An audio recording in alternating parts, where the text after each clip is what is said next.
Isa si Aviana sa mga nabigyan ng kapuspalad na sitwasyon. May hika ang kanyang ina, samantala putol naman ang paa ng kanyang ama.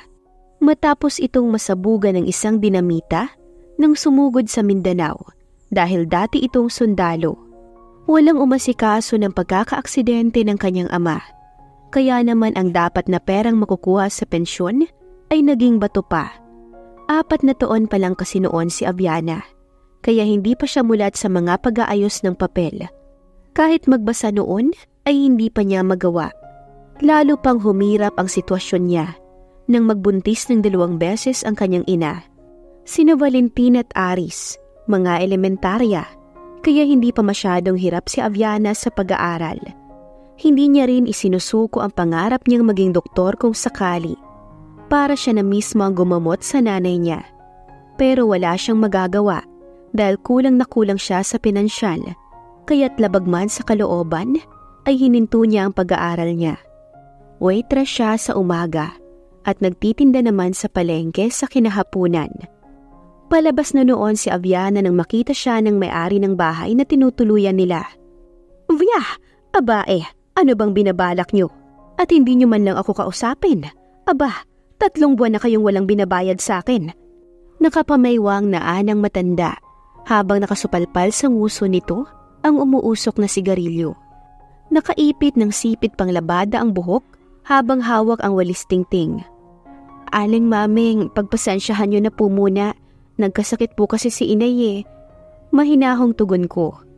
"Ay nako, hindi pwedeng pasensya. Bukas hanggang 1 araw. Kapag hindi kayo nakapagbigay kahit na 1 buwan, palalayasin ko kayo. Tandaan mo yan." Ani Aling maming, tsaka siniringan si Aviana. Kawala ng pag-asa ang kaagad na nanonood kay Aviana.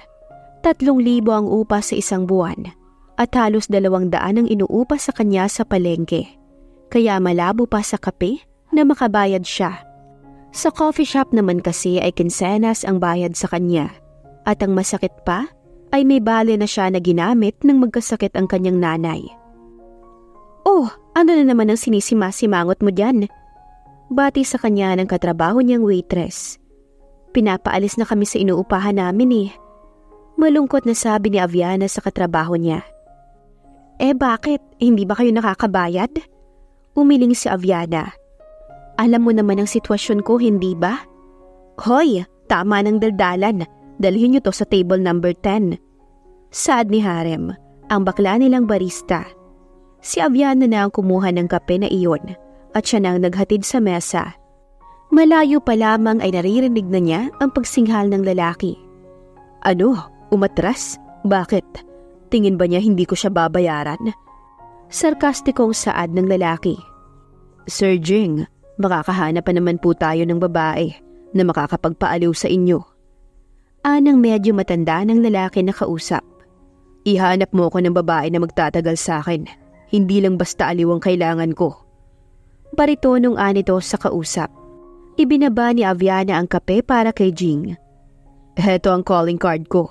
Tawagan mo ako kung sakali na may mahanap ka." Hindi sinasadya na may malaglag na isa pang calling card sa ilalim. Ibinaba ni Jing ang bayad niya sa kape na in-order niya kahit na hindi niya iyon ininom. Nagbigay pa nga siya ng tip para kay Aviana bago siya umalis. Aviana's point of view. "Ano yan?" Ani Leia nang makita ang hawak ko. "Nagbigay siya ng tip, Leia." Galak na sambit ko. Itinago ko na kasi ang calling card ng lalaki. Hindi ko siya kilala, pero pakiramdam ko ay matutulungan niya ako ng lubos. 1,000 din na mahigit ang natanggap kong tip, pero hindi sapat iyon para makabayad ng upa sa bahay. "Harem, maari kaya akong makitawag sa telepono?" Wika ko. Umikot ang mata niya. "Sige na, libre naman yan." Aniya kaya nagmadali ako. Kinuha ko ang calling card sa bulsa at kaagad na tumawag sa telepono. "This is Jing Zato. Speak please." Aniya sa linya. "Magandang araw po. Nais ko po sanang mag-apply sa inyo. Aviana Royales po ang pangalan ko." Matagal bago siya sumagot sa akin. "Saan mo nakita ang number ko?" "Naiwan niyo po sa ilalim ng mesa. Ako po yung waitress, kung maaari po sana. Magbigay ka ng lugar. Ipasusundo kita para personal tayong mag-usap. Aniya, tsaka ako pinataya ng linya. Siguro'y imi-message ko na lang siya matapos ang oras ko dito sa shop. Aba, maganda ang ngitian natin ah. May solusyon na siguro ang problema mo, no? Jackpot ka din sa tip kanina. Ani Leia. Hindi ko pa sigurado kung tama bang sagot na ito sa problema ko, Leia. Nakangiwing wika ko. Pero wala naman akong pagpipilian dahil kailangan kong sumugal. Nag-message ako na sa crossing na lang ako sunduin. Siguro nga ay amoy pawis pa ako nang tumapat sa akin ng van. Pinagbuksan ako ng lalaking naroon. Mula po ako kay Mr. Zato. Pinasusundo niya po kayo sa akin. Magalang na anito. Sumakay ako sa kotse niya. Tahimik lang ang naging biyahe namin. Bagaman kinakabahan, ay kailangan kong tibayan ang loob ko. Madilim ang paligid. Hindi ko na alam kung nasaan kami. Hanggang huminto kami sa isang subdivision. Subdivision ba ito? Naitanong ko sa sarili ko. Opo, pero pag-aari po lahat ni Mr. Zato ang nakikita nyo. Anang driver. Ganon siya kayaman? Hindi ko maiwasang humanga. Magkakatulad ang lahat ng mga bahay na nakapaligid, maliban sa bahay na naroon sa pinakadulo. Siya ang may pinakamalaking lupa at kakaibang pagkakayari. Masasabi mong isang royal ang nakatira o natatangi. Pumasok ang sasakyan namin matapos kaming pagbuksan ng 2 gwardiya ng napakalaking gate. Kahit sabay-sabay na pumasok ang 6 na bus, ay kakasya sa sobrang laki. Sa unahan ng malaking bahay, ay doon kami huminto. Pinagbuksan akong muli ng driver. Isang matandang babae ang sumalubong sa akin. Yumuko siya at nagbigay galang sa akin. Bagay na ngayon lamang nangyari sa buong buhay ko. Pumasok na po tayo. Aniya, tsaka tumalima kaya tumalikod na ako. Napakalaking sala. Mga mamahaling estatwa at naglalakihang mga paintings ang naroon. Naglakad pa kami hanggang sa marating namin ang napakalaking mesa kung saan naroon si Mr. Zato. Masyado bang mabilis ang pagkakakita ko sa kanya kanina kaya hindi ko natandaan ang mukha niya? Gwapo siya, sobrang gwapo, kahit na alam kong medyo maedad siya sa akin. Have a seat, Miss Royales. Anang malaki niyang tinig sa akin. Doon ako giniya ng matandang babae sa upuang nasa harap ko. Sa pinakasentro, magkatapat na kami ngayon ni Mr. Zato. Ang kaibahan lang ay nasa parehong dulo kami na may pagitang 12 upuan, habang ang mahabang mesa ay puno ng pagkain. Ngunit may mga kasambahay din na magsiserve para sa amin. Magkakarinigan ba kami ng ganito kalayo? Tell me, what do you want? Malaki ang tinig na Aniya. Kaya narinig ko siya. Pero ang tinig ko'y maririnig niya kaya? Answer me, Miss Royales. Aniya pa. Ipagpaumanhin niyo po kung nakinig ako sa usapan niyo nung nasa coffee shop po kayo kanina. Kailangan na kailangan ko po ng pera at handa po akong gawin anuman po ang nais ninyo. Desididong sambit ko. Matapang ka. Para mangahas na tawagan ako. May karelasyon ka ba? Wala po. Hindi pa nagkakaroon kahit isang beses.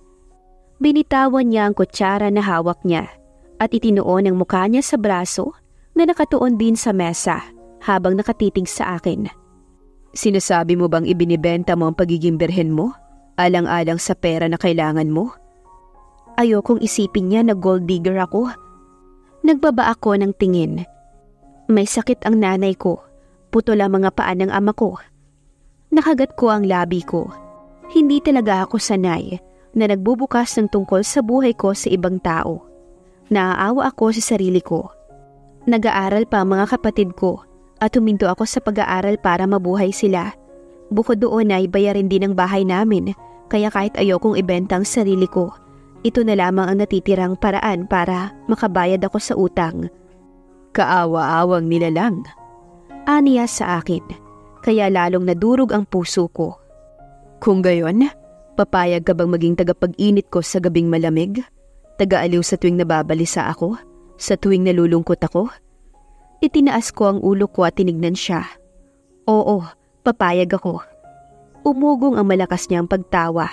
Ha. Kung ganon, simulan na natin, Miss Royales. Aniya sa akin. Naglapitan ang mga babae sa akin. Sumama ka sa kanila. Sila ang magpapaligo sa'yo at maghahatid din sa magiging kwarto natin.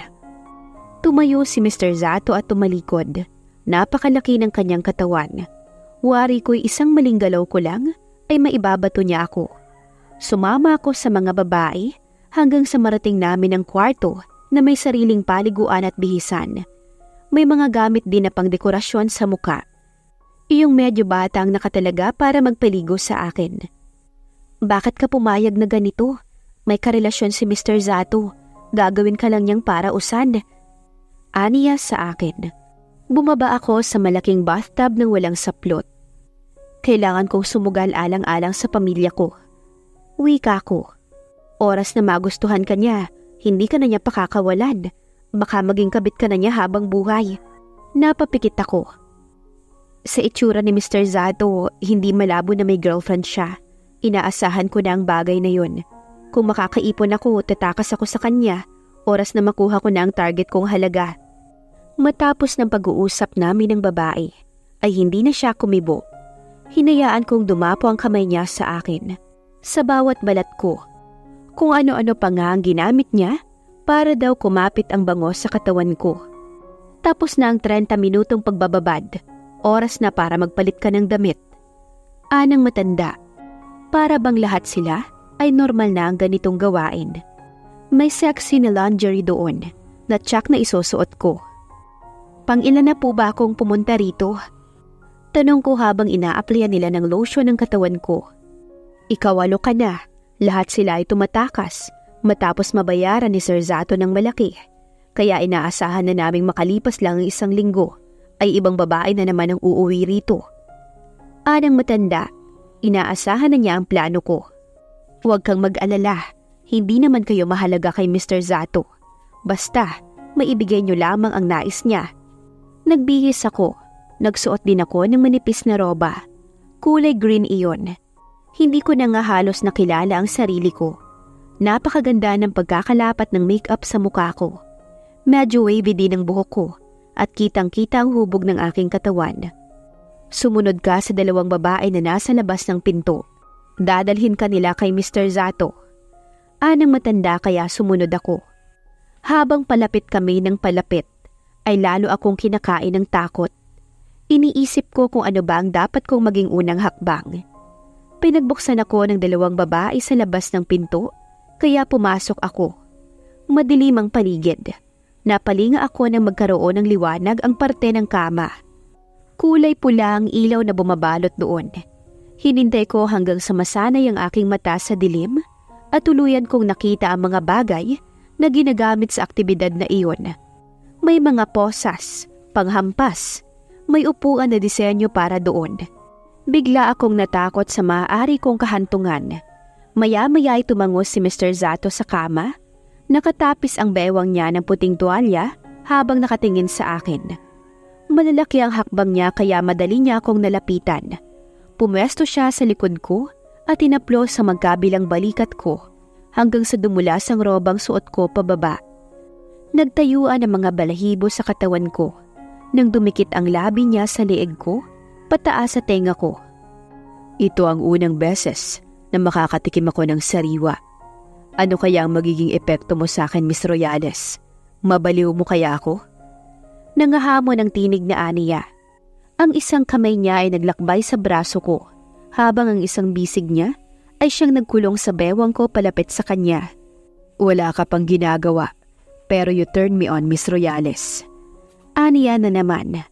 Napasinghap ako nang iharap niya ako sa kanya. Ang maliit na mukha ko ay nasalo niya gamit ang isang kamay niya na nasa braso ko kanina. Hinagkan niya ako ng napakainit. Napaatras ako, pero mukhang yun din naman ang balak niya. Mula sa kinahihigaan ko ay tanaw na tanaw ko ang perpektong pagkakahulma ng katawan niya. Mula sa malaman niyang dibdib, pababa sa tiyan niya, ay may 8 tipak ng muscle. Nagulat ako ng bahagya nang ilabas niya ang magkabilang poses ng kama na siyang igagapos niya sa 2 paa ko.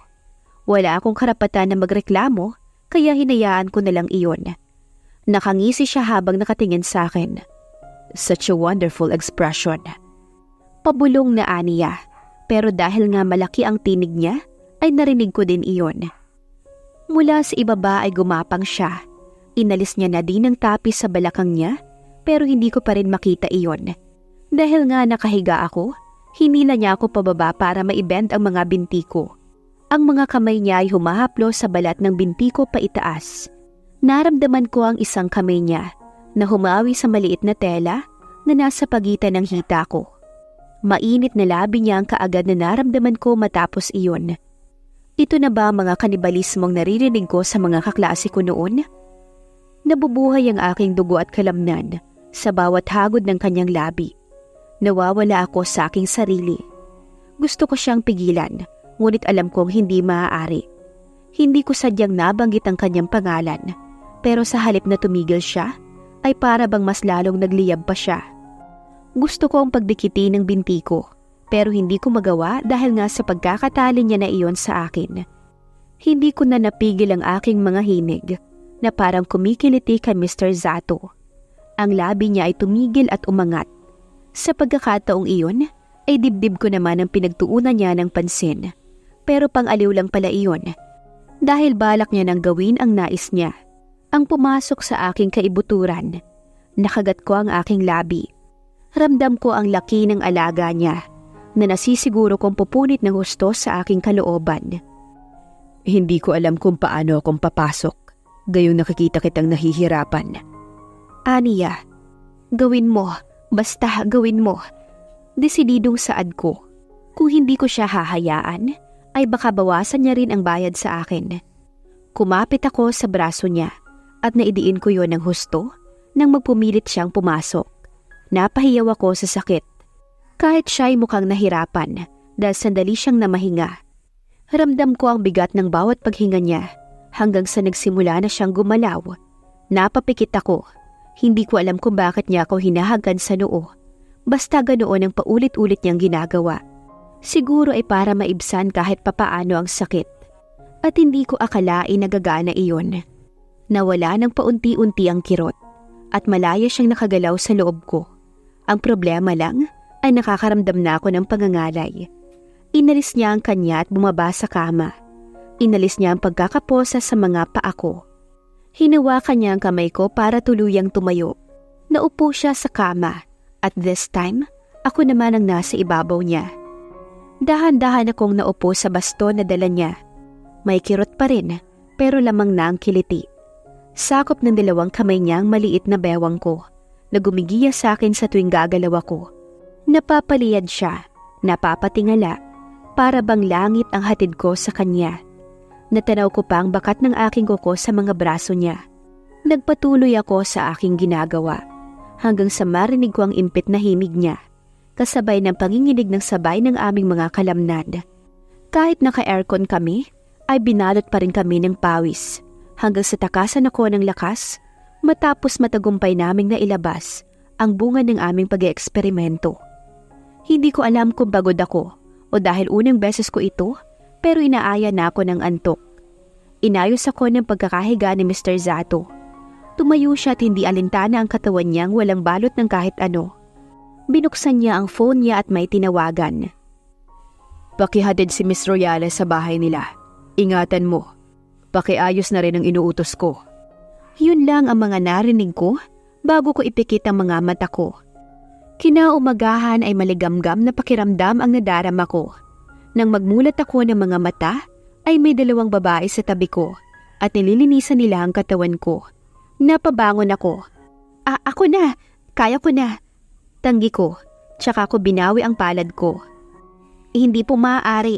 Mahigpit na ibinili ni Mr. Zato na linisin namin kayo ng maigi. Miss Royales, huwag na po kayong kumontra kung maaari dahil kami lang din po ang pagagalitan. Wala akong ibang nagawa kundi ang sumunod sa kanila. Isang napakagandang dress ang ipinasuot sa akin.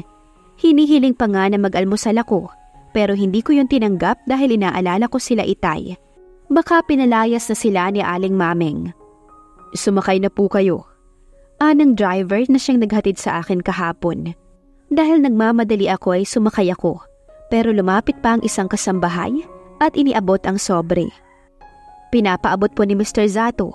Ibigay daw po sa inyo bago kayo umalis. Dahil sa pagmamadali ay nawala sa isip ko ang bayad sa pagpuputa ko kagabi. Tahimik lang akong naupo. Nahihiya ako. Alam ng lahat ng mga tao roon na nakipagniig ako sa amo nila at pera lang ang habol ko. Kaya kahiya-hiya iyon, hindi ba? Maraming salamat po sa paghatid. Wika ko nang pagbuksan niya ko muli para bumaba. Inaasahan ko na ang mga tsismosa naming kapitbahay na nakasilip sa akin komo nakasakay nga ako sa kotse. Nagtatakbo ako pauwi at nakahinga ako ng maluwag nang makita ko si nanay at tatay sa bahay. Nag-overtime ka, bakit ngayon ka lang? Ani tatay. Napangiwi ako dahil sa pag-aalalay nakalimutan ko at unti-unti ko nang nararamdaman ang pananakit ng maselang bahagi ng aking katawan. Dulot ni Mr. Zato. Nagmano muna ako pagkapasok ko. Hindi po ba pumunta si Aling Maming dito? Tanong ko sa kanila. Wala na ang mga kapatid ko, kaya tsak na pumasok na sila. Hindi pa anak, bakit ba? Ani nanay. Napahinga ako ng maluwag, ngunit ang tingin niya ay sumusuri sa damit na suot ko. May ball po akong in-attendance sa trabaho namin, kaya po ganito ang suot ko. Wala, kung sakali na dumating po siya ay tawagin niyo po ako. Magbibihis lamang po ako at magpapahinga. Paalam ko. May pasok ako at hindi ako pwedeng lumiban. Pagkapasok ko sa maliit kong kwarto, ay nagmamadali kong binuksan ang sobre na pinadala sa akin. Binilang ko ang lilibuhin na naroon at 30 milyon sa kabuuan. May letter din sa loob na kaagad kong binasa. Base sa sulat ay paunang bayad lamang daw iyon. At kung gugustuhin ko pa, ay mas malaki pa daw ang makukuha ko. Nakakalungkot isipin na kailangan kong ibenta ang katawan ko para lamang sa kwarta, pero wala akong pagpipilian. Maaari na akong mag-aral kung ipagpapatuloy ko lamang ang ganito kay Mr. Zato. Gumayak ako para pumasok sa shop. Iniwan ko lamang kay inay ang 10,000. Sinabi kong binalik ko yon sa amo ko para makapagbayad ng renta. Late lang ako ng 3 minuto. Abala si Leia ng datnan ko. Mainam din iyon dahil baka usisain pa niya ako at madulas ako sa kanya. Nagpunas ako ng ibang mesa malayo sa entrada. Pero hindi nakaligtas sa mata ko ang pagpasok ni Mr. Zato kasama ang isang sopistikadang babae. Maganda siya at mukhang mataas ang pinagtapusan. Kaagad kong iniwas ang aking mata nang magsalubong ang mata namin. Tumalima ako at nagpatuloy na lang sa pagtatrabaho. Sa dinami-rami bakit dito pa siya sumadya? Naiinis na bulong ko sa sarili ko. Trust me, masarap ang kape dito. Anang babae kay Mr. Zato. Waitress? Nakangiting tawag nito. Diretso pa rin si Leia sa ginagawa niya. Mukhang hindi niya narinig iyon. Kaya ako na ang lumapit. Bitbit ang plastikong ngiti. Yes, ma'am? Galak na wika ko. 2 cup of espresso with 20% sugar, please. Okay, ma'am. Wait for 10 minutes and I'll serve your coffee. Nakangiting saad ko. Tsaka ako pumunta kay Harem at sinabi ang order na iyon. Siya ang kasintahan ni Mr. Zato. Obviously, wala akong panlaban sa kanya. Heist, bakit ko ba kasi iniisip yun? Purong negosyo lang ang nangyari sa amin at mangyayari pa. Pagkukumbinsi ko sa sarili ko. Pero paano nga kung dumating sa punto na yun? Anong gagawin ko kung magkagusto ko sa kanya? Bagaman maraming gumugulo sa isipan ko, ay pinilit kong gawing maaliwalas ang mukha ko dahil sa trabaho ko. Nandoon lang sa baba ay ang atensyon ko habang nakangiti. Parang hindi ko kayang tignan si Mr. Zato. Nakatingin din siya sa akin at pakiwari ko'y naiinis siya dahil hindi ko siya pinapansin. Bagay na iyon naman ang tama. Pagbalik ko sa station ay tapos na rin si Leia. Ang gwapo ng customer. Aniya sa akin. May girlfriend na yun, no? Saad ko. Sus, mas maganda ka pa dun eh. Aniya. Hindi ko alam kung nagsasabi siya ng totoo o niloloko niya lang ako. Tumigil ka nga. Saad ko sa kanya. Sa halip na makinig ay naglinis na lamang ako ng drawer kung saan naroon ang mga stocks naming kape. Hindi ko na rin inalam kung nakaalis na sila Mr. Zato. Pero 2 oras nang nakararaan, kaya malamang ay wala na siya roon. Maya-maya ay lumapit sa akin si Leia. May tawag para sa'yo. Aniya. Ha? Sa'kin? Nagtatakang saad ko. Oo, lalaki eh. Ang gwapo ng tinig. Parang kinikilig na aniya. Nagsulubong ang kilay ko. Si Mr. Zato kaagad ang pumasok sa isipan ko. At hindi nga ako nagkamali nang sagutin ko ang linya. Ipasusundo kita mamaya sa dati. Magkita tayo. Aniya. Ayoko, hindi ako pwede. Sagot ko. Dahil sa nakita mo kanina? Nanguhulang Aniya. Napatigil ako sandali. Hindi ka naman pwedeng magselos dahil iisang beses pa lang. So, nagtatampo ka ba? Hindi ko alam pero naging masuyo ang tinig niya. Hindi, wala nang kahit ano. Hindi lang ako pwede mamaya. Sige na at baka lumaki pang charge ng telepono. Saad ko tsaka ko siya pinatayan. Inintay ko ang 10 minuto pero hindi nag-ring ang telepono. Pero kapalit naman noon ang pag-vibrate ng phone ko. May pumasok na load halagang 1,000 at may text messages mula sa hindi nakarehistrong numero. Niload kita. Gusto pa kitang makausap. Mamili ka. Tatawagan mo ko o pupunta ako dyan sa shop nyo. Yun ang text messages mula kay Mr. Zato. Kahit labag sa kalooban ko ay tinawagan ko siya. Hindi ako pwede mamaya dahil magtitinda ako sa palengke. How about on the next day? Aniya. Hindi ko sure. Come on, Aviana. Anong gusto mo? Hindi ako marunong sumuyo. Basta, imi-message na lang kita kung kailan ako pupunta. Gipit pang schedule ko. Saad ko tsaka ako pinatay ang linya. Naging iritable ako sa maghapon na iyon. Mabuti nga at kakaunti lang ang customer. Siguro ay dahil mainit na rin ang panahon. 5:00 na nang dumiretso ako sa palengke. Kay Mang Nestor ako pumapasok. Oh, akala ko hindi ka napaparito. Ani Mang Nestor. Hindi po, napagod lang ako kahapon kaya hindi ako nakababa. Palusot na saad ko. Simulan na po natin. Isinuot ko ang apron ko at inayos ko rin ang mga gulay dahil malapit nang magdagsaan ang mga tao. Napatigil ako hanggang sa makarinig ako ng hiyawan. May mga gwardya na nakaitim at naglalakad. Mukhang nahuhulaan ko na kung ano iyon.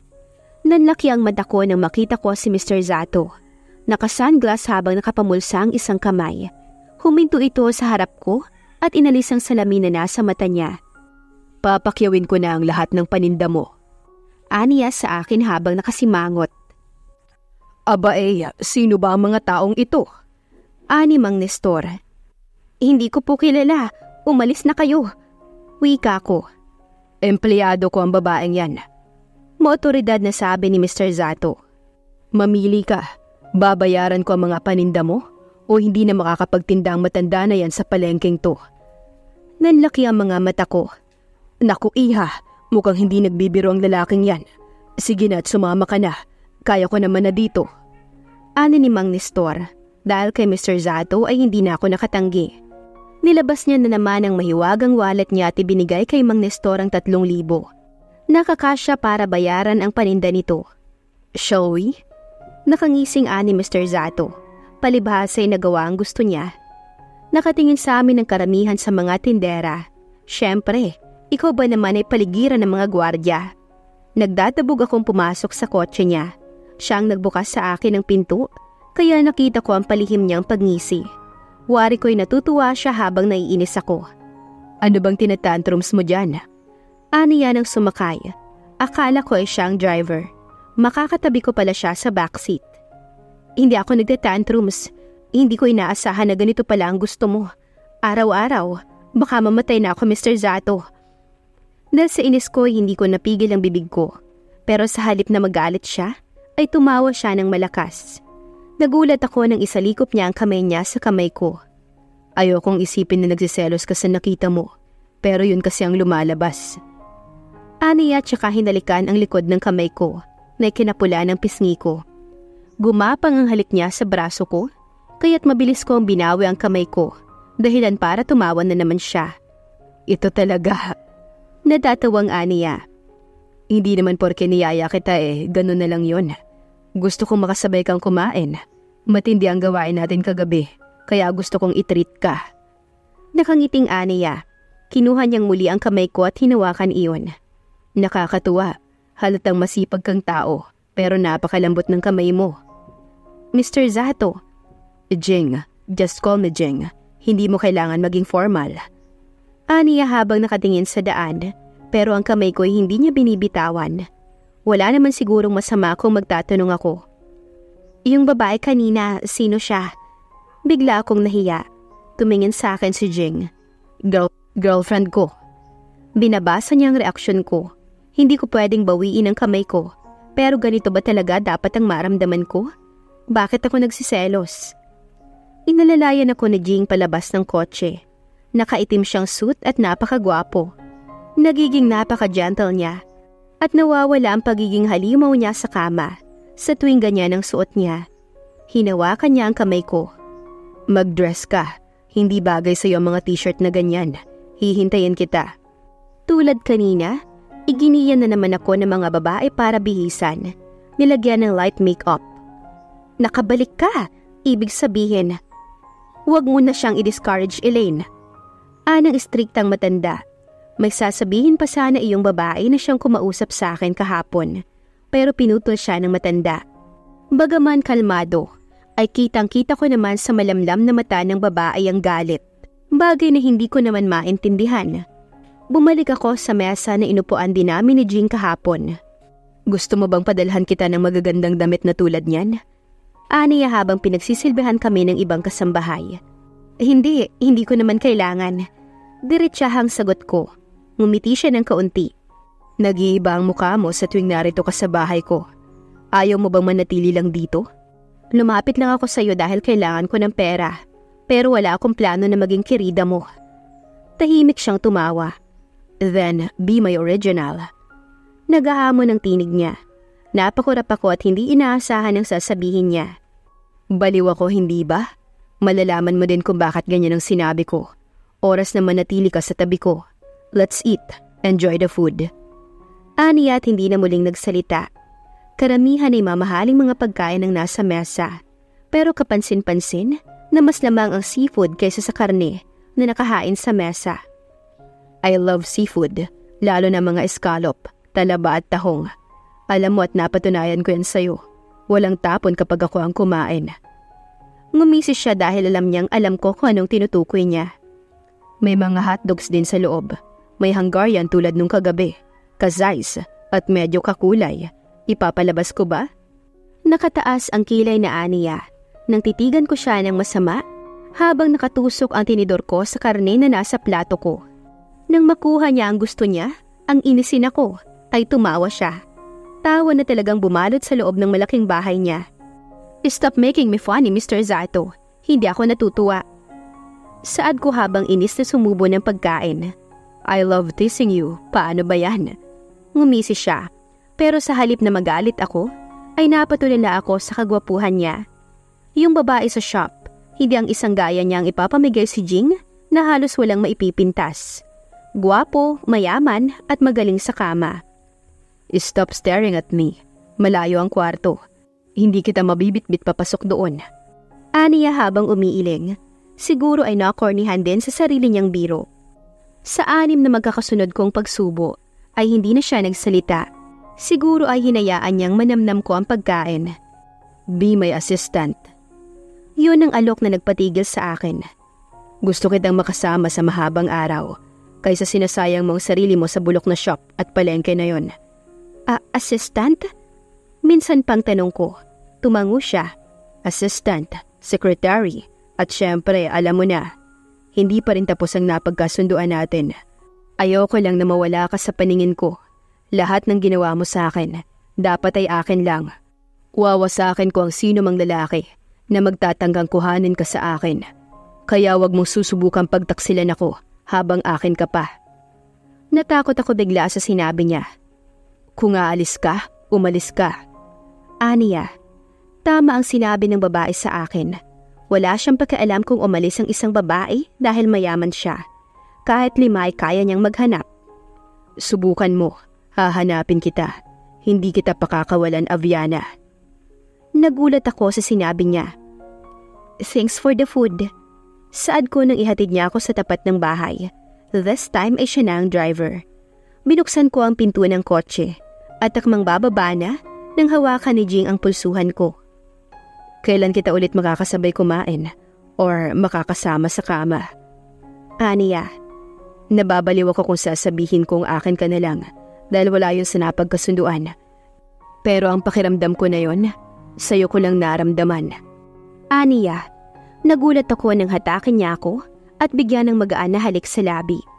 Hinayaan ko siya dahil binigyan niya naman ako ng 20,000 dahil daw sumama ako sa kanya kanina. Akala ko ay magtatagal pa pero binitawan niya ang labi ko. Init ng katawan lang ang gusto mo. Hindi yan love, Jing. Lust ang tawag yan. Uwi ka ako. Inalis ang kamay niya na nakahawak sa akin at bumaba na ako. Totoong medyo naging magaan ang buhay namin nila tatay. Gusto ko nga sana ay mas matagal pa bago ako umalis kay Jing. Pero ngayong kumpirmado ko nang may girlfriend siya, ay kailangan kong tumigil. Ayokong makasira ng relasyon ng may relasyon. Ilang araw kong pinatay ang phone ko para hindi niya makontakt. Binilin ko rin kay Leia na kung may tumawag o ako ang hanapin, sabihin niyang nag-resign na ako. Kung minsan ay dumadalaw siya sa shop, pero nagtatago ako. Gusto ko na maglagay ng rebound dahil akala ko iyon ang makakatulong sa akin. Pero habang tumatagal, habang lumilipas ang araw, linggo, ay unti-unti ko ring nararamdaman ang pangungulila ko sa kanya. Sabado noon at day off ko sa shop. Nakahiga ako sa maliit na papag na may sapin lamang na banig nang mag-ring ang phone ko. Nakalimutan kong i-off. Wala nang ibang tatawag sa akin kundi si Jing lang. Hello? Garaldal pa ang tinig na saad ko. Did I wake you up? Anang tinig ni Jing. Naipit ko ang ibabang labi ko. Kung dati ay malaki at nakakatakot, kung ihalin tulad ko ang tinig niya, ngayon ay pinangungulilaan ko na ito. Hindi, kanina pa ako gising. That's good to hear. Aniya, hindi ako kumibo at ganoon din siya, kaya namutawi ang katahimikan sa amin. I miss you. Biglay, Aniya. Iniiwasan mo pa rin ba ako? Ayaw mo pa rin akong makita? Jing, please. Pupunta ako sa bahay niyo. Magpapakilala ako sa parents mo. Ano? Napabangon ako kasabay ng malakas kong sigaw. Tuloy ay kinatok ako ni Mama. Ay, Diyos ko kang bata ka. Pati kami ng tatay mo ay nagugulat sa'yo. Ani ni Nanay sa labas. Pasensya na po, Nay. Saad ko. Narinig ko ang hagikik ni Jing. Ano? Mas pinilit kong nipisan ang aking tinig. At anong sasabihin mo? Saad ko. Ipapaliwanag ko kung anong relasyon meron tayo. Nagmamalaki na Aniya. Kahit hindi ko siya nakikita, ay tiyak na tumitirik ang kanyang mata. Relasyon? Kailanman ay hindi tayo nagkaroon noon. Giit ko. Hindi siya kumibo. Siguro ay nasaktan siya. Jing, itigil mo na. Mabilis niya akong pinutol. Hihintayin kita maghapon. Oras na hindi ka sa akin nagpakita, hindi mo magugustuhan ang gagawin ko. Minsan ko pang sasabihin na Viana, namimiss na kita. Ani at saka pinatay ang linya. Batid kong masama ang loob niya. Naibagsak ko ang balikat ko pero hindi pa doon nagtatapos ang pagbabanta niya. Dahil nag-text pa siya para ipaalala na hindi siya nagbibiro. Nag-ayos ako ng sarili ko. Nasabi niya na naman sa akin kung saan siya nagtatrabaho. Kaya doon ko na lang siya sasadyain. Yung dress na pinusuot niya sa akin noong unang gabi ang sinuot ko. Manipis na pampapula lang ng labi ang nilagay ko at hinayaan kong bagsak ang buhok ko. Oh, saan ang lakad mo? Ani tatay. Maghahanap po ako ng medyo maayos na trabaho. Tugon ko. Mag-iingat ka. Ani nila ni Nanay, kaya kumaway lang ako. Umupa ako ng tricycle papunta diretso sa lugar ni Jing. Pagbaba ko'y ibinigay ko lang ang upang sakay. Binasa ko ang pangalan ng building. Last name ni Jing ang naka-indicate sa unahan, kaya malinaw na sa kanya ang building na ito. Hello, Mom! Welcome to Zato Incorporation. Nakangiting bungad sa akin ng babae sa gilid, kung saan may mataas na mesa. Mukhang sila ang nag-entertain ng mga taong pumapasok, kasama ang nakaitim na lalaki. Nandyan ba si Mr. Jing Zato? Tanong ko. Napakurap sila at halatang nagtataka kung sino ako. Any appointment for Mr. Zato, ma'am? Kukurap-kurap na Aniya. Wala, biglaan lang ito. Okay lang po ba kung tumawag po muna kami kay Mr. President para ma-clarify? Tumango ako. President? Hindi nga malabong kanyang building na ito. Ma'am, name niyo po? Aviana Royales. Sagot ko. Bababa na ako. Dinig ko ang kaagad na sagot ni Jing. Hindi na sir. Paakyatin ko na lamang po si Miss Royales dyan. Anang babae sa linya, tsaka pinatay ang phone niya. Ma'am, diretsuhin niyo lamang po ang daan na yan. Sumakay kayo ng elevator. At the 8th floor sa center, nandoon ang office ng president. Aniya sa akin, kaya muli akong humango at humakbang. Ang ganda niya, si Miss China kaya kilala kaya siya? Dinig ko ang bulungan doon. Hindi natin alam, mukhang manika ang itsura niyan. Kaunting ayos lang wala ng panama ang girlfriend na yun ni President. Hindi ko alam kung dapat ba akong matuwa sa papuri nila o hindi. Oo nga't maganda ako, pero hindi noon mababago na may girlfriend na si Jing.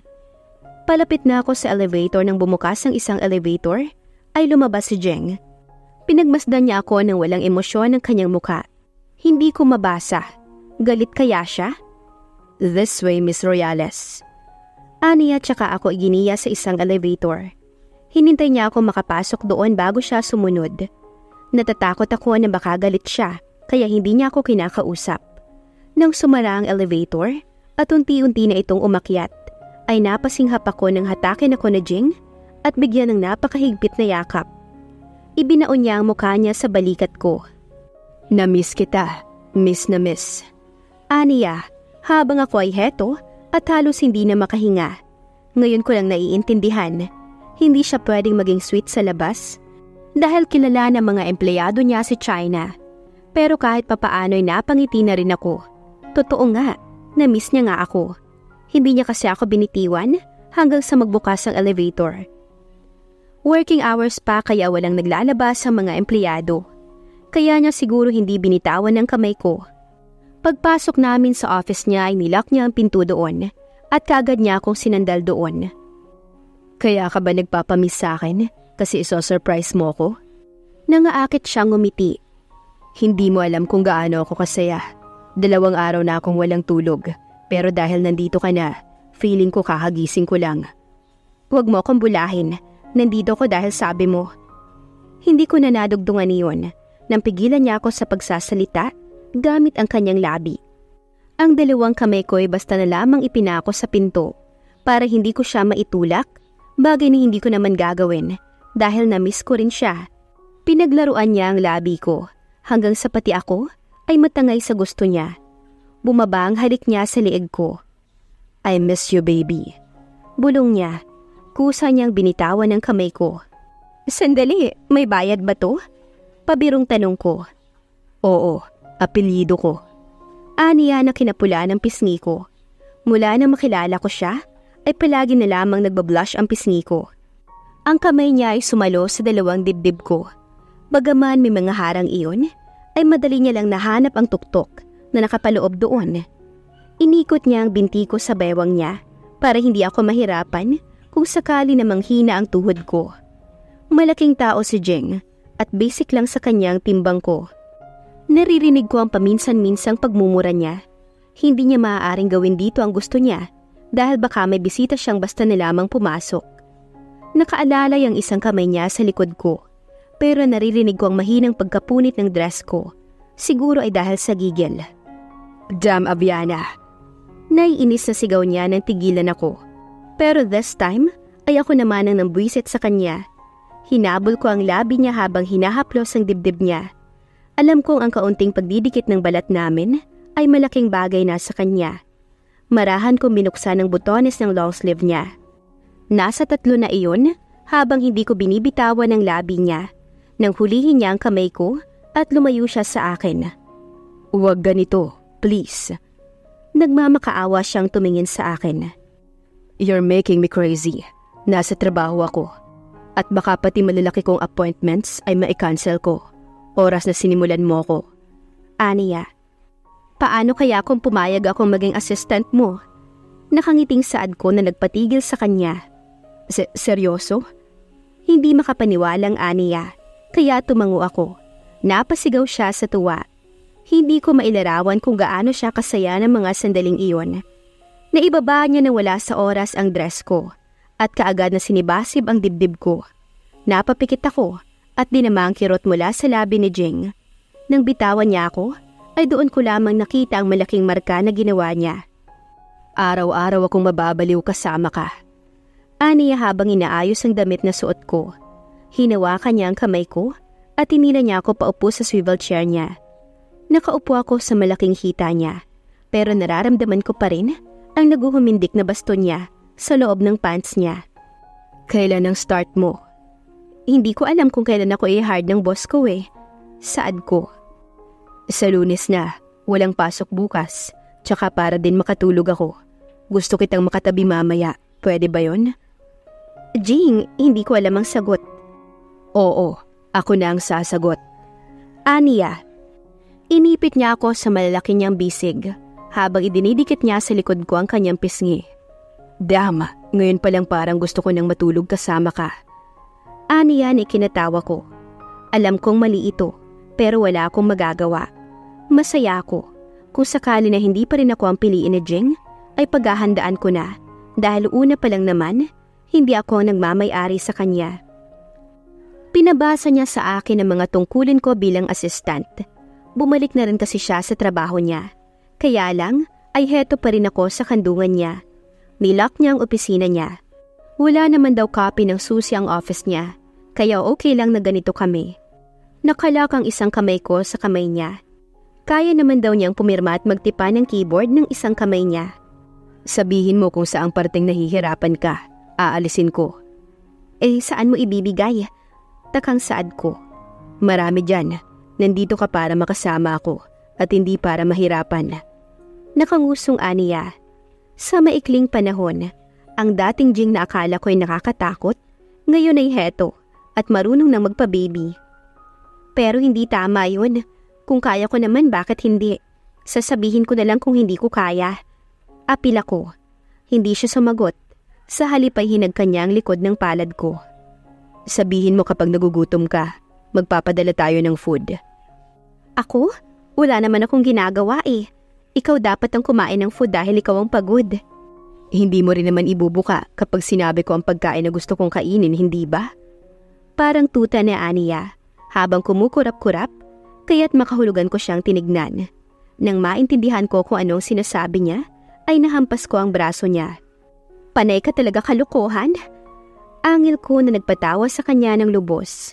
Maging ako ay natawa na rin. Sa totoo lang ay malaki ang binago ni Jing sa buhay ko. Hindi ko na nga alam kung hanggang saan ito. Pero sa ngayon, gusto ko lang i-enjoy na muna ang bawat sandali. Bahala na kung saan kami dalhin ng agos ng buhay. Umuwi kami ni Jing sa bahay niya na may ngiti sa aming mga labi. Itinawag ko na rin kay tatay at nanay na hindi ako makakauwi dahil interview pa bukas. Eh bakit? Hindi ba po pwedeng bumalik ka na lang bukas? Ani tatay, na kaagad tumutol. Nasa gilid ng pinto si Jing nakangiti. Hindi, pinagtatawanan niya ako habang hindi ko na alam ang sasabihin ko. Mumuso ako at hindi ko inasahan na magiging hudyat pala iyon para lapitan ako ni Jing. Nataranta ako. Aviana, nariyan ka pa ba? Ani tatay, sasagot na sana ako nang bigla akong halikan ni Jing sa labi. Kinuha niya ang phone ko. Ako po ang head ni Mr. Yalas at under siya sa department ko. Huwag po kayong mag-isip ng kung ano. Ligtas po siya sa amin. Paano ligtas? Eh hindi ko nga kayo kilala. Ani tatay sa linya. Magkakaroon din po ng panahon at makikilala niyo ako. Please excuse me. Ani Jing, tsaka pinatay ang linya at binalik sa akin ang phone ko. Pinatay mo? Bakit mo ginawa yun? Nag-aalalang saad ko. Akmang tatawagan ko pa si tatay nang kunin muli ni Jing ang phone niya sa akin. Huwag na, lalo lang silang maghihinala sa'yo. Aniya sa akin, tsaka ibinaba sa side table ang phone at baso niya. Hinawakan niya ang dalawang kamay ko at nagpabuwal sa kama, dahilan para pumaibabaw ako sa kanya. Ang gaan mo lang pala, nakangiting Aniya. Tinitigan niya ako at tsaka hinagkan sa noo. Akin ka na lang. Tangong Aniya, nawari kinukumbinsi ako. Hinalikan niyang muli ang noo ko. Paano si China? Panghamon ko sa kanya. Nagbago ang mukha niya. Mukhang nagtatanong kung paano ko nakilala ang girlfriend niya. Well, I can let her go anytime. Ganoon lang kadali sa'yo yon? Kaagad na sambit ko. Nahampas ko pa nga ang dibdib niya. Hindi. Siyempre hindi ganun kadali. Pero ikaw ang gusto ko. Kasalanan mo inakit mo ako. Anong inakit? Wala akong ginawa sa'yo, no? Saad ko at kinuha niya ang kamay ko at ipinatong iyon sa dibdib niya. Gusto ko lang talagang takasan ang lahat ng pasanin na meron ako. Si China, siya ang humiling sa daddy ko na nais niya akong pakasalan.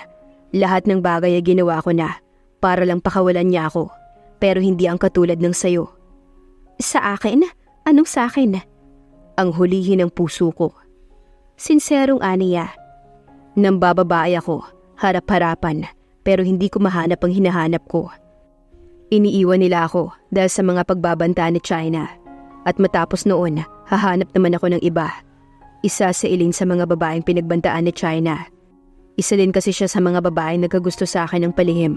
Lalaki ako at natutukso. Hindi ko kasalanan kung lumapit ang palay sa akin. So, sinasabi mo bang palay ako? Nakataas ang kilay na saad ko. Hindi. Para sa akin ay hindi akma ang salitang palay sa'yo. Hindi akma na tawagin kang babae ko dahil iba ka sa lahat. Jing!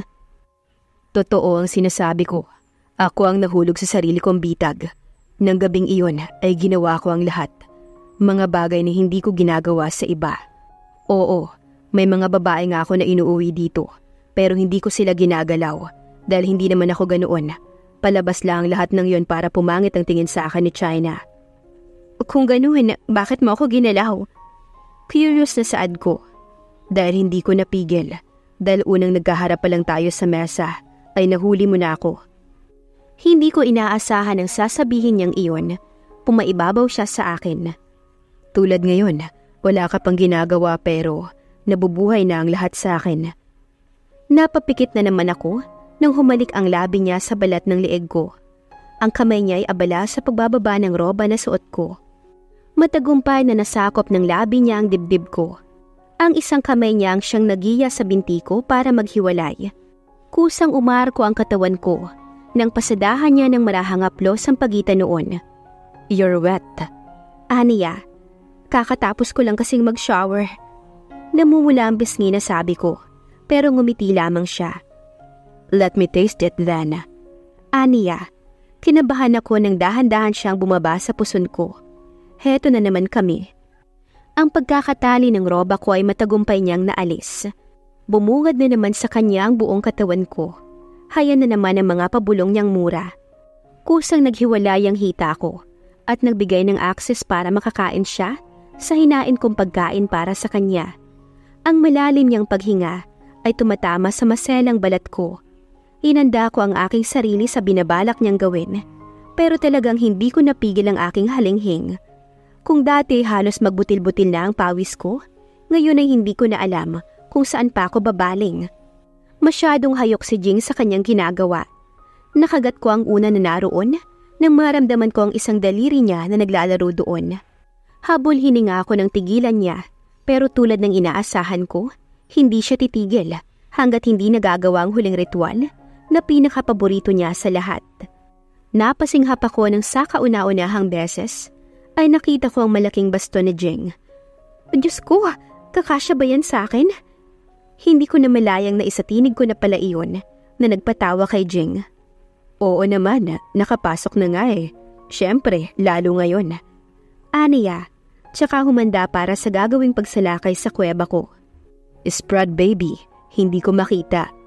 Aniya, nakabuka na pero ramdam ko pa rin ang kasikipan ko kahit anong gawin ko. Nagtampo ka lang, bakit parang sumikip naman ulit? Nagtatakang Aniya na kinahiya ko. Nag-iwas ako ng tingin, tsaka ako nakagat ang ibabang labi ko. Hindi ako sanay sa ganitong pakikipag-usap, lalo na sa mga lalaki. O baka dahil lumaki lang lalo dahil alam na niya kung sinong nagmamay-ari sa kanya. Nakangising ani ni Jing. Ipasok mo na lang kasi. Naiinis nang sabi ko na ikinatawa niya. Nakita mo na ang estado ko sa buhay. Hindi ako mayaman tulad ni China. Ayokong isipin na ako ang pipiliin mo hanggang sa huli. Pero gusto ko pa ring malaman kung bakit nga ako. Ako na alam mong walang kayang ibigay sa'yo. Wika ako habang nakahiga sa dibdib niya. Ang kamay ko ay nakalak sa kamay niya. Hindi ko alam eh. Basta ikaw na lang bigla. Parang magic. Aniya. Nakaplano na kay Jing na matutulog siya sa araw ng linggo. Dahil nga 2 araw siyang walang tulog. Pero siya din ang bumali ng lahat ng yun. Please stay with me. Naglalambing na Aniya kinaumagahan. Jing, hindi pwede. Lalo akong hindi papayagan ni Itay na magtrabaho kung ganyan ang gagawin natin. Saad ko. 25 ka na. Nasa legal age ka na. Dapat ay hinahayaan ka na nila. Giit niya. Ayaw niya akong pakawalan sa kama. Pasado 7:00 na ng umaga. Magkaiba ang pamilyang kinagisnan natin. Isa pa, lalaki ka at babae ako. Alam mo naman ang ibig sabihin nun, hindi ba? No, Aviana, please. Nagmamakaawang Aniya, pero umiling lang ako. Baby. Ngumuso siya. Gusto kitang makasama maghapon. Hindi nga pwede. What if puntahan ka ni China dito? Anong gagawin natin? Hindi naman siya makakapasok dito sa room ko. Sige na. Pinisil-pisil niya ang dibdib ko hanggang sa napahagikik ako at sinampal siya ng marahan. Hindi pwede. Makakasama mo rin naman ako bukas, baby. Naglalambing waring saad ko na ikanalaki ng pagngiti niya. Tuwang-tuwa siya nang tawagin ko siyang baby. Okay, ayaw mo sa kama, Eddie. Pumasyal na lang tayo. Aniya tsaka tumayo sa pagkakahiga. No, you should sleep, Jing. Wika ko pero matigas ang ulo niya at isa-isa niyang pinagkakalkalang drawer niya. May nakita siyang wig doon, makapal at kulot. Nakangiti siya matapos siyang mamili ng kung ano-ano.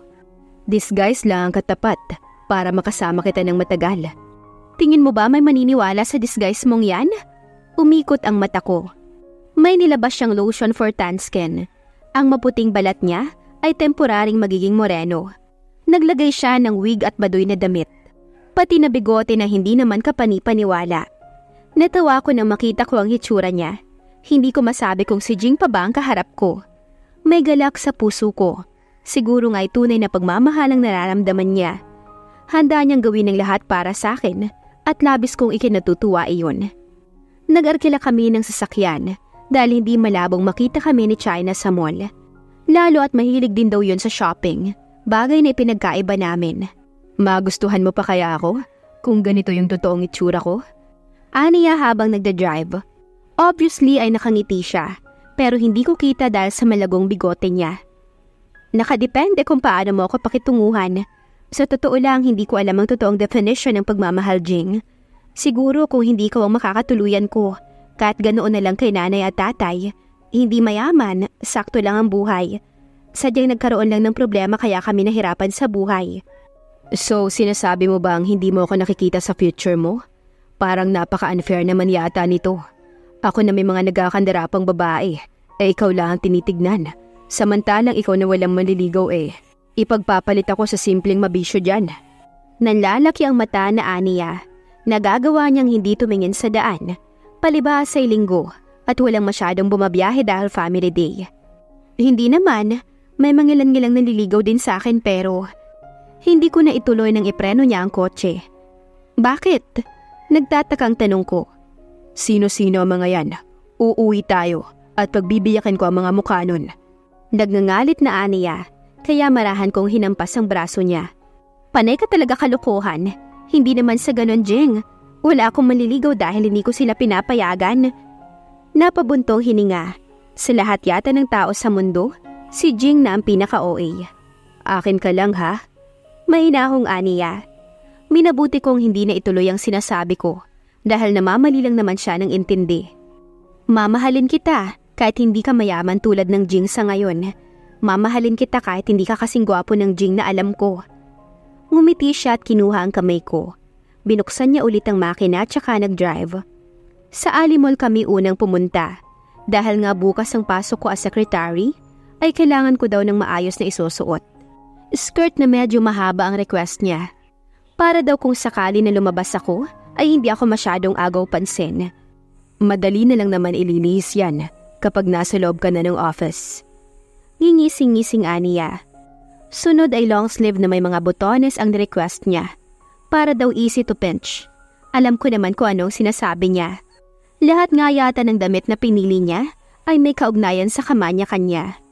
Una ka na sa labas, ako nang magbabayad sa counter. Aniya kaya tumango ako.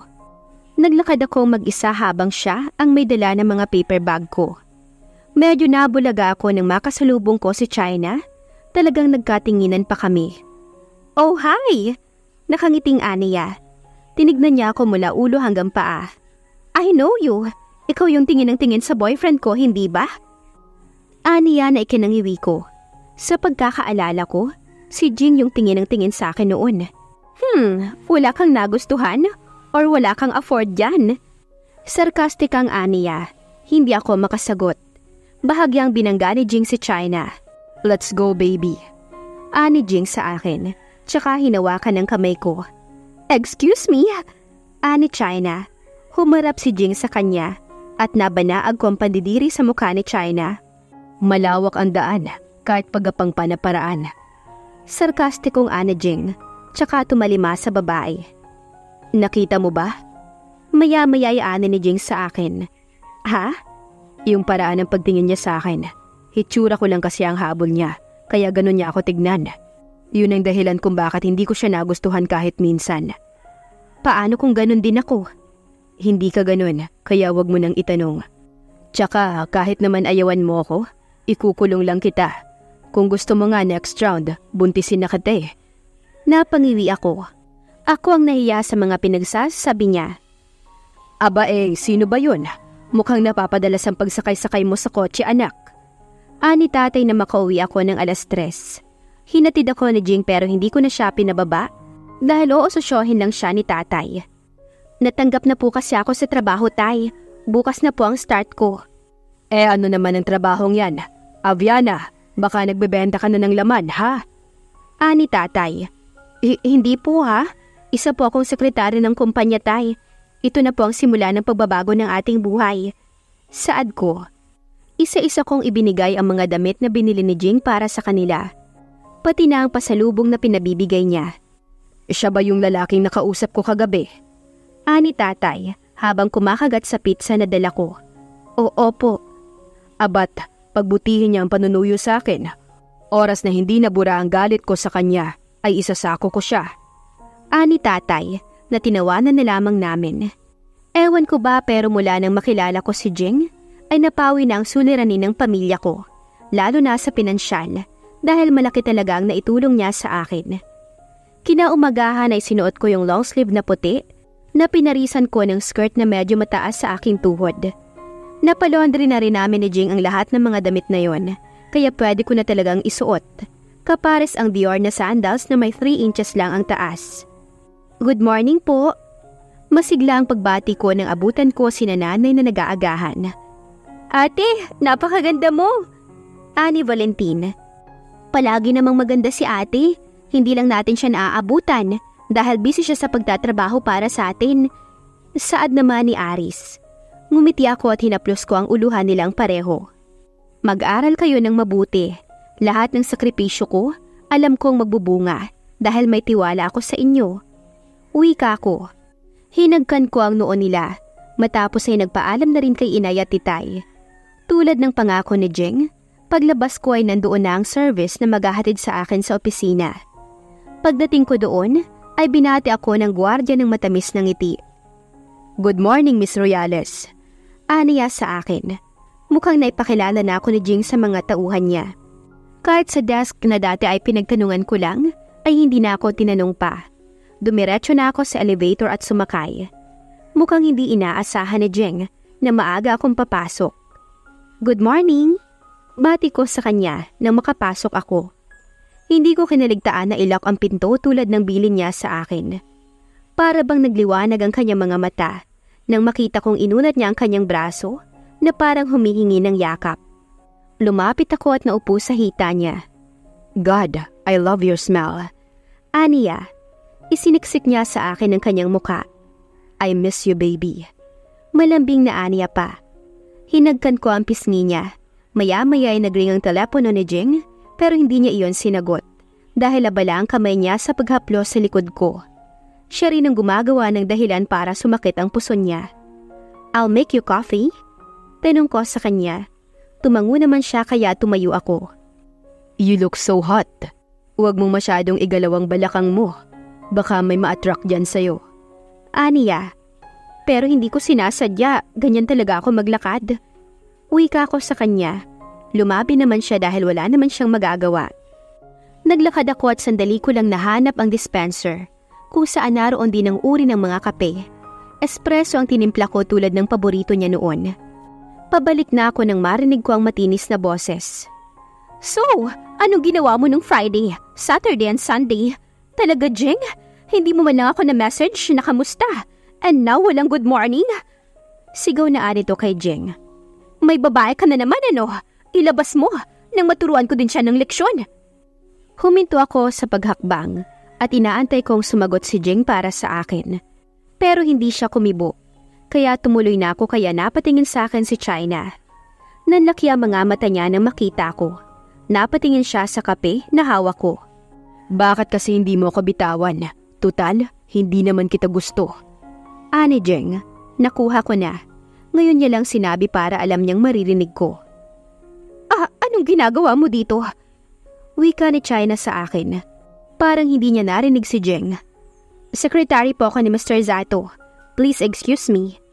Saad ko tsaka ko siya nilampasan. Ibinaba ko sa mesa ni Jing ang kape niya. "Siya ba yung bago mo?"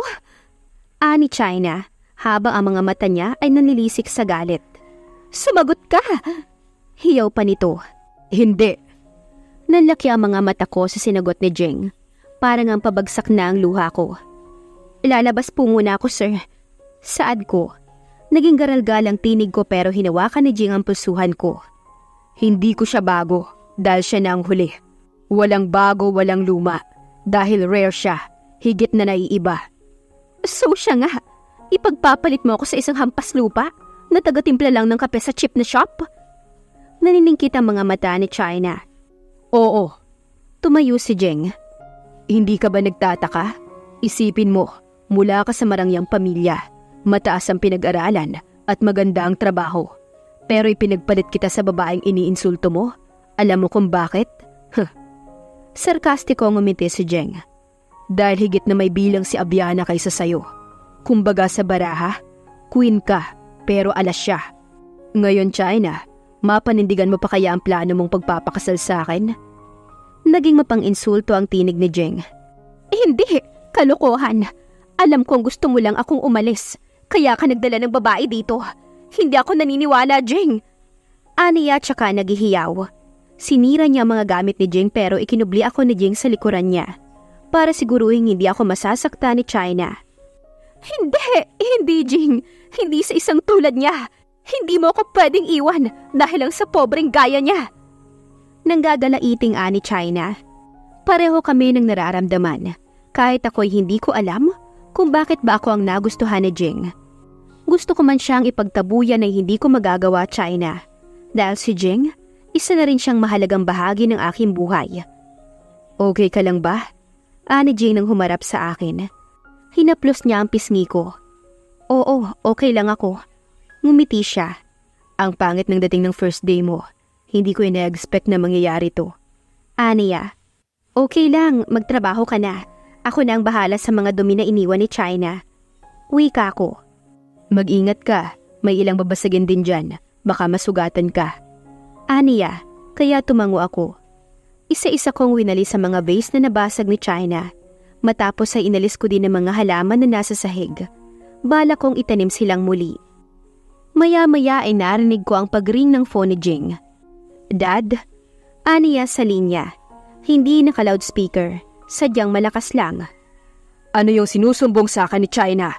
Umiiyak at may bago ka na naman daw na babae." Kinabahan ako dahil halatang galit ang daddy ni Jing. "Dad, sinabi ko na sa inyo una pa lang, malabo kong magustuhan si China. She's not my ideal, even her attitude. Ngayong nalaman na niyang may mahal na ako, iiyak-iyak siya. Dapat naging handa na siya sa bagay na yan." Wika ni Jing. "Hindi mo ba pinakialaman si China?" Paninigurado ng daddy niya. Tumingin si Jing sa akin. para bang pinapakaba niya ako. Hindi, Dad. Kahit isa sa mga babaeng binibintang niya sa akin, ay wala akong pinakialaman, liban sa isa. Ani Jing, nanlaki ang mga mata ko. Talagang desidido siyang sabihin sa daddy niya. Yung babaeng iniiyak niya sa akin ngayon, nagalaw ko na, not once, but twice. Nagmamalaking Ani Jing na ikinasimangot ko. Malalaki ang mga hakbang na nilapitan ko si Jing at binigyan ng malakas na batok sa kanyang ulo. Sira ka? Ba't naman sinabi mo pa? Nanggagalaiting saad ko. Bagaman mabigat pero pabulong. Ano? Naka-first base na ba? May apo na ba ako? Aba, marapat lang siguro na bumalik na si China dito para naman matuloy na ang apo ko. Ikaw naman kasing bata ka, napakabagal mo. Ayusin mo, Jing. I wanna meet your wife soon. Kahit si mommy mo ikatutuwa yun. Napangiwi ako. Para bang nabunutan ng kung ano ang daddy niya. Nang malamang may babae nang nakaniig si Jing, tatawa-tawa pa ang loko nang patayin niya ang linya. Kilala ko si daddy at kilala niya rin ako. Hindi ako tulad ng mga lalaking inaakala mo. Alam niyang pihikan ako, kaya hindi niya pinapakialaman si China eh. Nagpapaliwanag na ana ni Jing sa akin. So, ano na ba talaga ang sunod nito? Aniya sa akin. Jing, masyadong magiging komplikado. Huwag mong idaan sa biro ang pag-aasawa. Isara mo muna yung problema mo kay China bago tayo mag-settle. Saad ko. Ano pa bang isasara ko? Narinig mo na si daddy kanina. Ikaw ang gusto nila. Ang kailangan lang ay mabigyan mo ako ng anak. Nakangising wika niya. May problema na't lahat-lahat. Kamunduhan pa rin ang nasa isip. Umikot ang mata ko. Oo na, eto na oh. Magigipag-usap na. Aniya habang nakataas ang kamay na para bang sinasabi niyang ako na ang panalo at siya ang talo. Pero ipangako mo na, oras na may sara ko ang problema ko kay China, ay magpapakasal ka na sa akin. Nagbabantang Aniya. Tinignan ko siya hanggang sa makalabas siya ng opisina niya. Nagtingin-tingin ako ng mga gamit niya matapos kong maglinis. Mula sa shelf na nasa likod ng swivel chair niya, ay may nakita akong button. Pinindot ko iyon at kusang bumukas ang shelf. Naroon ang malawak na kama at ilang mga sexy magazine. Hay nako, talaga ang lalaking yun. Wala na yatang lugar sa kanya na walang kama. Napakahilig. Nahiga ako at tinesting ko kung malambot ba ang kama. Sawari ko'y mukhang panlaban talaga. Nahiga ako doon at binalak na doon na lang sana antayin si Jing. Pero tinraidor ako ng mga mata ko dahil inaya ako ng antok. Jing's point of view. Let me go! Let me go! Ipagkakalat ko ng mga agaw yung babae mo. Nanggagalaiting ani China. Palabas na siya ng building ng abutan ko. Pwede ba? Ano bang gusto mo sa akin? Saad ko na magpapakalma sa kanya. Ikaw Jing, ikaw mismo. Hindi ko kailangan ng kayamanan mo. Ikaw lang gusto ko. Aniya. Gusto mong maniwala ako sa kalokohan mo? Alam mo bang nagkasalubong tayo kahapon? And guess what? Hinusgahan mo ako base sa panlabas kong anyo. Wait? Ikaw yung kasama ng bruha na yon? Kunot ang noo na Aniya, kaya tumango ako. Wala nang iba. See? Yun ba yung sinasabi mong mahal mo ko? Dahil lang sa ako ay ako? No, it's a big no, China. Mahal mo ko dahil sa itsura ko. And I'm sorry, dahil hindi ako ganun. Hanggang dito na lang ang lahat. Kung may concern ka, si Dad na lang ang kausapin mo. Dahil nasabi ko na naman ang lahat sa kanya. Wika ko tsaka ko siya tinalikuran. Napahinto ako sa paghakbang nang marinig ko ang pag-iyak niya. Nilingon ko siya. Nakasalampak siya sa sahig na parang ewan. Matanda na tayo para sa ganitong bagay, China. I'm sorry, hindi ako ang para sa'yo. Saad ko bago ako pumasok ulit sa loob. Lahat ng mga empleyado ko ay nakatingin sa akin. Hindi nila gusto si China dahil nga sa ugali nito. Kaya hindi ko rin sila masisisi kung hindi nila pinagtanggol ito sa akin. Sumakay ako sa elevator at nagmamadaling pumasok sa opisina. Aviana? Kumunot ang noo ko. Aviana? Minsang saad ko pa. Kinuha ko ang phone ko at nagmamadaling tinawagan ng numero niya. Nasa baba si China, kaya imposibleng may kinalaman ito sa pagkawala ng fiancé ko. Napatigil ako at pinakinggan ang pagring ng phone ko sa kung saan. Dahan-dahan kong naintindihan. Pinindot ko ang boto na nasa shelf at bumukas iyon. Napangiti ako nang makita si Aviana doon at natutulog. Masama ito. Hindi ako pwedeng magluko. Napakagaling maghanap ng mapapangasawa ko. Umiiling-iling na sambit ko habang pinapanood ang taimtim na pagtulog ni Aviana. Nahiga ako sa tabi niya nang dahan-dahan at hinawi ang hilang-hibla ng buhok na nasa noo niya. Para siyang anghel na natutulog at walang kamalayan sa mundo. Ginising ko siya gamit ang manipis na halik ko. Nandito ka na? Nauutal na aniya. Bakit? Dapat ba magtagal pa? Di sana pinamigay mo na lang ako kay China. Naglalambing na sabi ko tsaka ako sumiring. Okay na, nagkausap na kami, so paano? Di yung atin naman ang pag-uusapan natin. Makahulog ang wika ko. At anong usap naman yan? Ako'y natatakot na sa mga kausap na ganyan eh. Bigla ka nalang manunong gabi. Napatawa ko.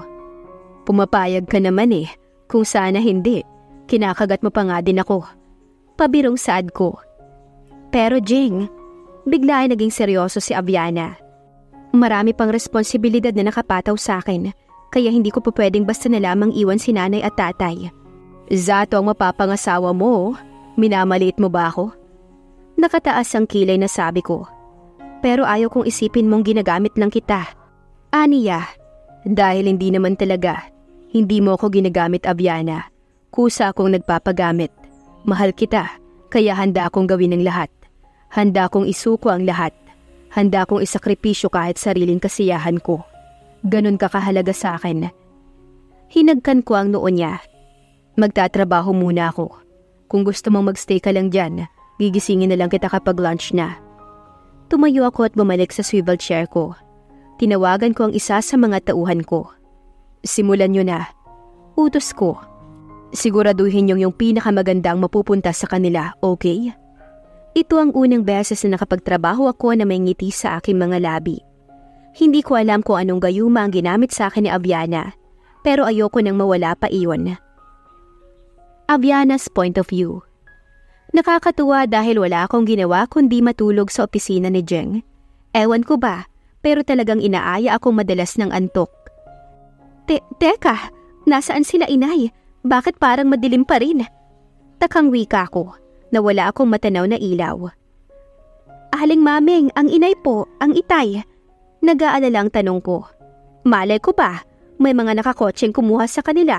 Patako ang tatanungin mo. Wala na kayo sa bahay ko, kaya natural lang na wala na akong pakialam sa inyo. Singhal na aniya, tsaka ako hinawi.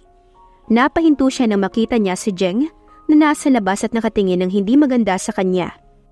Umasta ka pa kaya ng ganyan? Oras na ipademolish ko ang mga bahay-bahayan mong wala namang titulo? Nagbabantang ani Jeng. Naku sir, patawad po. Ani aling mameng, tsaka nagmamadaling umalis. Jing, huwag ka na makipagtalo dyan. Tulungan mo ko. Ang pamilya ko nasaan? Paiyak ng saad ko. Napakababaw naman ng luha mo. Nanggigigil na aniya, tsaka pinisil ang pisngi ko. Oo na, iyahatid na kita. Grabe, tumitiklop ang angas ko pagdating sa'yo eh. Kainin kita dyan eh. Ani Jeng. Sumabay kami sa kotse niya. Nag-drive na naman siya. Teka, pauwi to sa inyo ah. Takang saad ko pero hindi siya kumibo. Hanggang sa marating namin ang isa sa malaking bahay sa subdivision na pag-aari ni Jeng. Naroon ang mga kapatid ko at naglalaro sa lunti ang patag na damo na nasa harapan ng bagong bahay? Tanong ko kay Jeng. Tumango siya. Yan ang bayad ko sa pagpapaligaya mo sa akin. Aniya, kaya't nayakap ko siya nang wala sa oras. Paulit-ulit akong nagpapasalamat. Pumasok kami sa loob at doon ko nakita ang isang doktor na nag-check up kay inay at titay. Napaluha ako dahil sa wakas ay matutupad na ang mumunti kong hiling. Ang makabitan si itay ng prosthetics na paa. Napaluha ako habang nakayakap kay Jeng. Paulit-ulit akong nagpapasalamat sa kanyang mga ginawa. Aviana, sino yung kasama mo? Usisa ni tatay matapos siyang sukatan ng doktor. Tay, boyfriend ko po. Kabado pa ako nang sabihin ko iyon. Tinignan ni tatay si Jeng mula ulo hanggang paa. Siya po yung nagbigay ng bahay sa atin. pati na po nag-sponsor ng check-up niyo ni nanay. Mahabang paliwanag ko. Pero alam kong hindi nadadala noon si Itay. Hello sir, I am Jing Zato. Nice meeting you. Formal na ani Jing, tsaka nakipag-shake hands kay Itay. Tinanggap naman iyon ng tatay ko. Gusto ko pong personal na sabihin sa inyo ang nilalapit naming kasal ni Aviana. Diretsahang ani ni Jing na kahit ako'y kinagulat ko rin. Ano? Saad kaagad ni tatay. Abay, ngayon lamang kita nakita, tapos ay nais mo nang hingi ng kamay ng anak ko. Giit na ani ni tatay. Huwag po kayong mag-alala, malapit lang po ang bahay ko. Oras na may kasal kami ni Aviana, ay palagi niyo po ako makikita. Proud na ani ni Jing, waray seryoso sa kanyang sinabi. Abat piloso po kang bata ka. Ani tatay, na kinatawa naming lahat. Biro lang po, nasa anak niyo pa rin po ang desisyon. Kung ayaw niya po akong pakasalan ay wala akong magagawa. Dadami na lang po ng dadami ang anak namin. Dugtong pa ni Jing, kaya't kinurot ko ang kanyang likuran. Narinig pa nga ng lahat ang pagdaing niya, lalo na ni Aris na nakatitig kay Jing. Noon pa kasi niya nais makita ang kuya Jing niya. At ngayon na nagkita na sila, ay wala siya halos masabi, kundi ang matinding paghanga. Wala naman na akong kailangang gawin. Lahat ng responsibilidad ko bilang ate ay nagawa na ni Jing. Pati nga scholarship ng mga kapatid ko ay binigay niya. Pinalaka din niya ang pensyon ni tatay na talagang sobra-sobra para matustusan ang pangangailangan nila. Ako kasi ay sumasahod naman kay Jing. At isa pa, halos si Jing na ang lahat na nagpo-provide ng pangangailangan ko. Kung minsan ay tumatanggi ako, pero si Jing iyan, alam na alam nating ipipilit niya ang gusto niya, tulad na lamang ng pagpapakasal. Sinabi ko sa kanya na kung maaari ay 2 taon mula ngayon bago kami ikasal, pero hindi siya pumayag. Baka daw kasi ma-fall out of love ako sa kanya. Hindi niya raw kakayanin. Kaya nga mula nang ipaalam niya kay Itay na gusto niya akong pakasalan, ay kaagad niya iyong pinaayos. Para kay Jing, ay napaka-basic lamang ng kasal namin, lalo at hindi naman ako naghahangad ng engrandeng kasalan. Doon ko rin nakilala ang parents niya na napakabait, lalo na ang mommy niya, ito ang pinakamasaya sa lahat. Kumpara daw kay China, ay wala itong binatbat sa kagandahan ko, kaya't aabangan niya raw ang magiging anak namin. Sa ngayon ay 5 buwan na kaming kasal at nakatira sa bahay ni Jing. Umalis na din ng bansa si China. Mahigpit na pinabantayan noon ni Jing ang kasal namin, kaya gustuhin man niyang manggulo ay hindi siya nakapasok. Okay ka lang? Ani Jing nang abutan niya akong nakatanaw sa papalubog na araw. Isang araw na naman ang lilipas na kasama kita. Saad ko, yumakap siya mula sa likuran ko. Ayaw mo ba nun? Aniya, nilanghap niya na naman ang natural na amoy ko. Ngingiti sana ako pero nagsalubong ang kilay ko sa hindi maipaliwanag na nararamdaman. Bakit? Kaagad na napansin ni Jing ang pagbabago ng itsura ko. Nagtatakbo ako papunta sa comfort room. Parang hinahalukay ang sikmura ko. Pumasok si Jing at chinek ako. Are you okay? Aniya sa akin, tsaka hinaplos ang likod ko. Masama ang sikmura ko. Saad ko, tinignan ko siya. Nangihina ako kaya't iginiya niya ako pabalik sa kama nang hindi nawawala ang ngiti niya. Bakit ka nakangiti? Alam kong ito na ang hinihintay ko. Kinikilig na Aniya, tsaka pinanggigilan ng pisngi ko. Hinihintay na alin? You are pregnant. Buntis ka na. Sabik na Aniya, tsaka ako pinaghalikan sa pisngi paikot sa mukha ko. I love you. I love you. Aniya tsaka ako niyakap ng mahigpit. Pero hindi ba sabi ko sa'yo, wag muna sana tayong mag-baby? Alam mong marami ka pang gagawin. May mga business matters na kailangan pang unahin. Nagkibit balikat siya. Nandyan eh. Ano pang magagawa mo? Para din hindi na ako nahihirapan sa pagpasok nito sa'yo. Nakangising Aniya, kaya't binatukan ko siya. Puro kakalukuhan. Nakangiting wika ko. Naupo siya sa mga paa niya, matapos ay hinawakan ng kamay ko. Kung pwede kong ipagpaliban ng lahat para sa inyo ng baby natin, ay gagawin ko. I love you, wife, to the moon and back. Aniya tsaka muling hinagka ng noo ko. Hinaplos ko ang pisngi niya. Mahal din kita, Jing. Walang pwedeng paghalintulada ng pagmamahal ko sa'yo. Masuyong saad ko. Masaya kong ibinalita kina inay at titay ang pagdadalang tao ko. At syempre, hindi makakaligtas ang balitang iyan sa mga magulang ni Jing dahil yan din ang inaabang-abangan nila.